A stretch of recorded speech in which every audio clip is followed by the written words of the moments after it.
bien parce que la MESP, c'est le seul diplôme reconnu partout en Suisse pour postuler un poste d'enseignant spécialisé.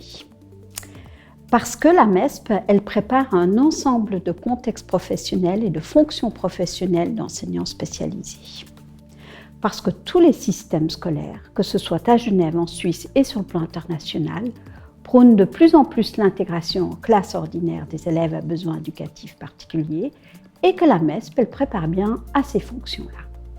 Mais qu'en parallèle, tous les systèmes scolaires continuent de prévoir des structures séparées, géographiquement séparées des écoles ordinaires, et que la MESP ne les oublie pas et prépare bien cette fonction-là aussi.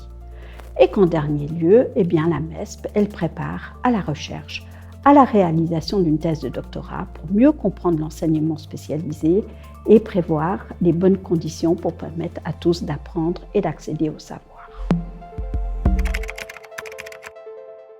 Enseignants ou enseignantes spécialisées, donc c'est-à-dire enseigner avec des élèves de 4 à 20 ans qui ont des besoins éducatifs particuliers, soit dans un dispositif de soutien à l'intégration en classe ordinaire, soit dans une classe à effectifs réduits située dans des établissements scolaires du primaire et du secondaire, soit encore dans des écoles séparées de pédagogie spécialisée, une institution, un centre hospitalier, et il y a aussi la voie de la recherche et de la formation.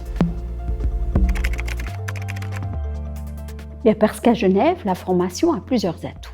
Tout d'abord, elle ne forme pas à un seul contexte professionnel ou une fonction professionnelle, mais bien à la diversité des fonctions et des contextes d'enseignement spécialisé.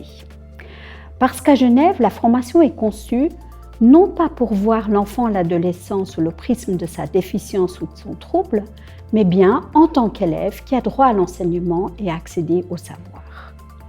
Parce qu'à Genève, la formation est dispensée par un ensemble d'enseignants et d'enseignantes qui sont hautement qualifiés sur le plan universitaire, mais qui possèdent aussi une large connaissance et d'expérience sur les terrains d'enseignement spécialisé. Parce qu'à Genève, et c'est un atout majeur, le travail que les étudiants auront à faire dans les cours et les séminaires est très étroitement articulé au travail qu'ils auront à faire dans les différents stages. Alors, la MESP est une formation de 2 ans qui comprend un ensemble de cours, de séminaires, de dispositifs polyphoniques et 3 longs stages répartis dans 4 domaines de compétences. Le premier domaine, on va travailler tout ce qui concerne le regard de l'autre, les préjugés, des éléments historiques et politiques de l'enseignement spécialisé. Dans le deuxième domaine, on travaille de façon approfondie la connaissance des difficultés, des troubles et des déficiences les plus fréquemment rencontrés dans l'enseignement spécialisé. Le troisième domaine va concerner tout le réseau des structures scolaires, des institutions de formation, des réseaux de collaboration des différents professionnels qui interviennent dans l'enseignement spécialisé. Et enfin, le quatrième domaine, on va vraiment travailler de façon étroite entre les stages et les séminaires, les ateliers et les cours, les questions d'enseignement et d'apprentissage dans l'enseignement spécialisé.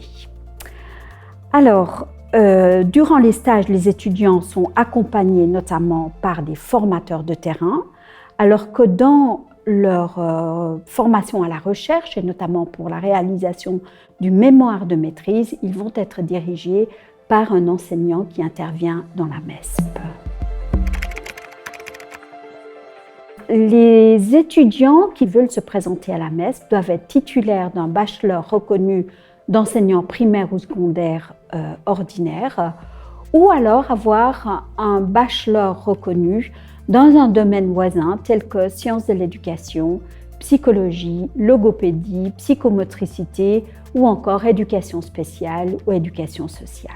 Les places étant limitées, eh bien, l'accès à la MESP est conditionné par une procédure d'admission qui comprend des phases d'évaluation. Alors, travailler dans l'enseignement spécialisé, c'est aimer et savoir relever des défis. Déjà, le premier défi, c'est de ne plus voir l'enfant, l'adolescent, à travers le prisme de sa déficience ou de son trouble, mais bien comme un élève avant tout qui a droit d'apprendre, d'accéder au savoir et de se former. Le deuxième défi, c'est de savoir pister non plus sa difficulté et son handicap, mais bien son excellence, et de savoir imaginer, créer, mettre en œuvre un ensemble de stratégies qui vont permettre de le faire progresser. Troisième défi, et ce n'est pas le moindre, c'est de savoir collaborer avec des médecins, des thérapeutes, des éducateurs, sans jamais perdre de vue sa mission d'enseignant, ses outils de pensée, ses outils d'action propres à l'enseignement, pour faire progresser l'ensemble des élèves à besoins éducatifs particuliers.